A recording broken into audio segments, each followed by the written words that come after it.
I know you were actually my first counseling or advising appointment, and so it's interesting. I want to hear a little bit about, why did you choose special education here at Portland State?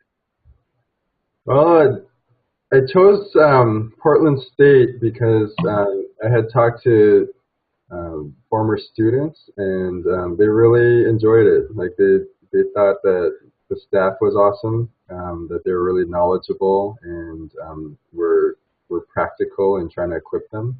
And I I found that being here as well. Like they know their stuff, but they're really accessible and easy to approach.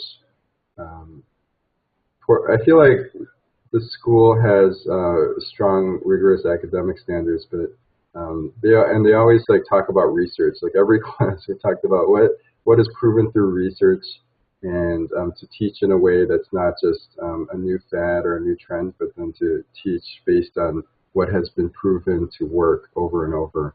I love the fact that PSU is in the middle of the city, and I love big cities and like the issues that come with big cities, whether it's poverty or diversity, all those different things.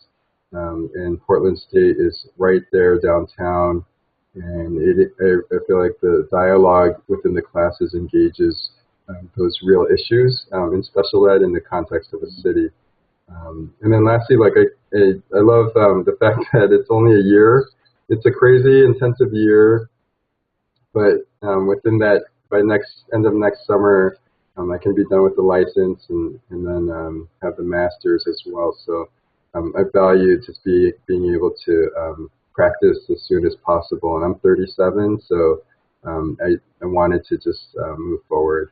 This is my third grad school, and so I didn't want to spend another 2 years in school before I could work.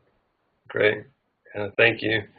Um, you mentioned a little bit about your background, that you were a social worker and a pastor, and you started working with some folks that had special needs. And so I was just curious, from those experience, how did you end up? Was there, on special education, was there a certain moment or certain interaction with a person that said, that afterwards you said, this is what I need to be doing. This is where I need to be focusing on.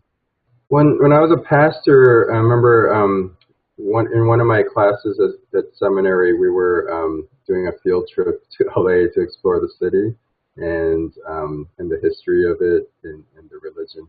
Um, while we were on that trip, there was a student with cerebral palsy who was walking, and I just always found myself like with him and just like he was going at a slower pace than everyone else, but I was always with him and um, supporting him and just having conversation and just really enjoying the day. And I realized I always gravitate towards people with special needs. That's my natural heart.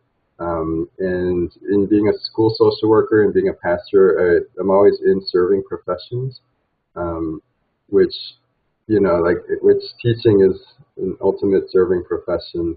I always move toward underserved populations, and it's like one of my greatest joys is to see potential being fulfilled in people. So when I see that in students, I think there's no greater joy. And I I love teaching. I think like as a pastor, like the the parts about ministry that I loved the most was the teaching parts of the Bible, of being able to preach in a way that people could receive and understand.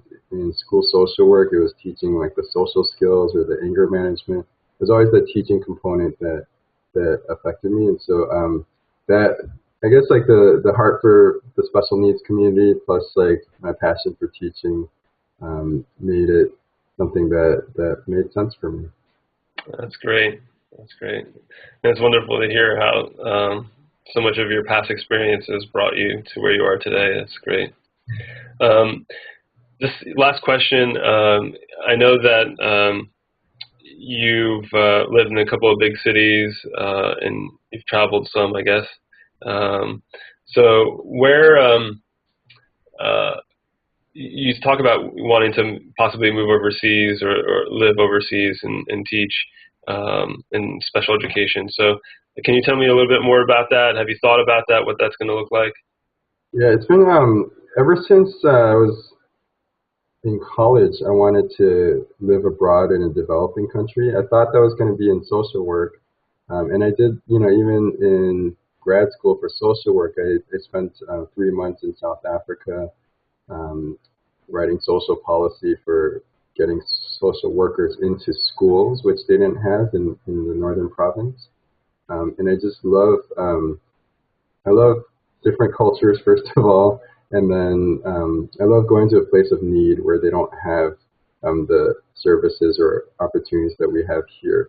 And so after finishing at PSU, I hope to work for a few years as a teacher here and gain experience. And then I want to go abroad, like, my wife as well. Like, we both have the same heart to go abroad to a developing country and do work. She's a doctor, so she would be able to practice medicine in a place where they don't have a lot of options for doctors. And for me, I want to teach special ed. You know, I was taking a special ed law and ethics course this summer, and they were saying, like, in the 50s and before, that students were institutionalized if they had any kind of disability. There was like one quote where a teacher said that a student had cerebral palsy and was drooling in class, and so he nauseated the teacher, and so she sent him to an institution. And you know, we hear those kind of things now, and it's shocking and horrific now. But if you look at most of the world, I think in developing countries, that's the same way it is. And so to me, like, it's my passion to go to those communities and be able to. I think it's about education, is to be able to show that students with disabilities can learn, they can be independent, they can be productive, they can even work, and that changes everything for a family and for that student's life. So in a few years, hopefully, we can be able to move and do that kind of work abroad. I think like, if there is a school that I can work in that and teach special ed, that would be ultimate. And if there isn't, I'd like to either start a school or start to just go to different families' homes in the community and be able to teach the students with disabilities. That's